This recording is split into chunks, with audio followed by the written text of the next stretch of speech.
আমার এক ভালোবাসার মানুষ খোয়াই থেকে দেখেন কত বড় কলার ছড়ি পাঠিয়েছে। শুধু ভালোবাসে ভালোবাসে বলে কত গুড়ের নারকেল পাঠিয়েছে। এটাই বলতে চাই, মানবিক কাজ হোক, ভালো কাজ হোক, মানুষ ভালোবাসে।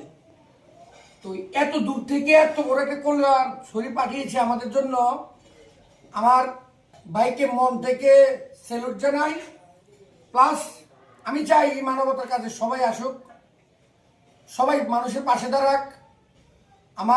আমি আনোয়ার ভাই আমিন ভাইকে অসংখ্য অসংখ্য ধন্যবাদ, খোয়াইবাসীকে অসংখ্য ধন্যবাদ। কি বলবো আর, কোটি টাকা দিয়ে এসব জিনিস পাওয়া যায় না ভাই, মনের ভালোবাসা চাই। স্যালুট ভাইয়া, এত সুন্দর উপহার দেওয়ার জন্য অসংখ্য ধন্যবাদ। কারণ